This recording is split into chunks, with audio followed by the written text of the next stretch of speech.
Hello guys, ప్రియమైన మైత్రస్ members అందరికీ నమస్కారం. ఈ వీడియోస్లో 71 డైరెక్టర్స్ అందరూ బయటికి బెయిల్లో వచ్చారా లేదా, కోర్టులో ఆ కేసు గురించి ఏం చెప్పారని క్లియర్గా మీకు చెప్తాను.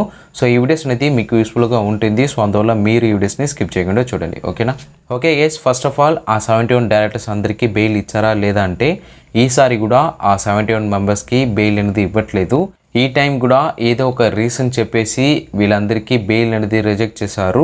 ఈ కేసుని మళ్ళీ ట్రాన్స్ఫర్ చేశారు. ఏ రోజు కంటే December 13th ఆ రోజు వచ్చి ఈ కేసుని ట్రాన్స్ఫర్ చేశారు. మళ్ళీ వీళ్ళందరికీ బెయిల్ కావాలంటే 13th December అప్పుడు హియరింగ్ అనేది వస్తుంది. ఆ రోజు అప్పుడు మళ్ళీ వీళ్ళ గురించి డిస్కస్ అనేది చేస్తారు. ఆ హియరింగ్లో మళ్ళీ వీళ్ళకి బెయిల్ అనేది ఇస్తారా లేదా, మళ్ళీ ఏదైనా ఒక రీజన్ చెప్పేసి ఈ కేసుని ఇలాగనే తీసుకుని వెళ్తారా అని ఆ రోజు వచ్చి చెప్తారు. సో ఈ కేసు గురించి నేను నాకు తెలిసిన డైరెక్టర్స్ దగ్గర అడిగాను. వాళ్ళు ఏం చెప్పారంటే, కంపల్సరీగా వీళ్ళందరికీ బెయిల్ అనేది ఇవ్వాల్సిందే. బెయిల్ వచ్చి మ్యాండేటరీ. సో అందువల్ల కంపల్సరీగా వీళ్ళకి బెయిల్ అనేది ఇస్తారు.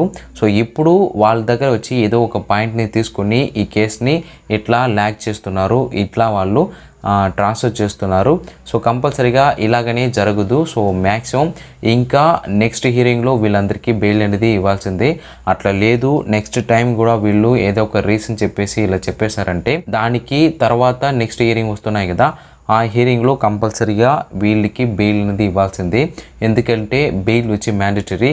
మన ఎండి సార్కి ఎలా బెయిల్ వచ్చి ట్రాన్స్ఫర్ చేశారు, తర్వాత ఫైనల్గా బెయిల్ అనేది ఇచ్చారు కదా, అలాగా వీళ్ళు కూడా ట్రాన్స్ఫర్ చేసేసి తర్వాత బెయిల్ అనేది కంపల్సరీగా ఇస్తారు. సో మీకు కంపల్సరీగా ఇంకా 1 or 2 monthsలో గుడ్ న్యూస్ అనేది వస్తుంది. సో మైత్రస్ కంపెనీ అనేది రిజిస్టార్ట్ అయ్యింది. మైత్రస్ కంపెనీలో పేమెంట్ అనేది వేస్తారు. మైత్రస్ ఎండి సార్ వచ్చి బెయిల్ రిలాక్సేషన్ తోటి బయటికి వచ్చారని ఒక గుడ్ న్యూస్ అనేది కంపల్సరీగా మీ దగ్గర వస్తుంది. సో మీరు వెయిట్ చేయండి. మైత్రస్ కంపెనీలో మీకు పేమెంట్ కావాలంటే మైత్రస్ ఎండి సార్ ఇవ్వాలి.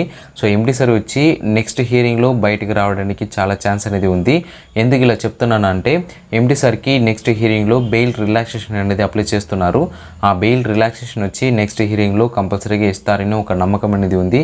అలా ఇచ్చారంటే ఎండి సార్ బయటకు వచ్చేసి మీ దగ్గర డీటెయిల్గా ఎక్స్ప్లెనేషన్ తోటి ఏం జరుగుతున్నాయి, ఇంక మీద ఏం జరగబోతుందని క్లియర్ అండ్ క్లియర్గా చెప్తారు. సో మ్యాక్సిమం మీరు వెయిట్ చేయండి. ఇంకా 1 or 2 monthsలో మీకు గుడ్ న్యూస్ అనేది వస్తుంది. సో ఇలాగా ఆ డైరెక్టర్ వచ్చి నాకు చెప్పారు, దాన్ని నేను మీ దగ్గర కన్వే చేస్తున్నాను. సో ఓకే గైస్, ఫైనల్గా ఈ వీడియోస్లో నేనేం చెప్తున్నానంటే, ఈసారి కూడా ఆ 71 డైరెక్టర్స్ అందరికీ బెయిల్ అనేది ఇవ్వట్లేదు. ఏదో ఒక రీజన్ చెప్పేసి మళ్ళీ ఈ కేసుని ట్రాన్స్ఫర్ చేశారు. నెక్స్ట్ ఈ కేసు వచ్చి December 13th అప్పుడు మళ్ళీ ఈ కేసు అనేది హియరింగ్కి వస్తున్నాయి. ఆ రోజు ఏం చెప్తున్నారని కంపల్సరీగా నేను ఇంకొక వీడియోస్లో నేను కంపల్సరీగా చెప్తాను. ఆ వీడియోస్ని మీరు చూడాలంటే ఇప్పుడే మన ఛానల్ సబ్స్క్రైబ్ చేసుకుని నోటిఫికేషన్ ఆన్ చేసుకోండి. So see you in the next video. Bye guys.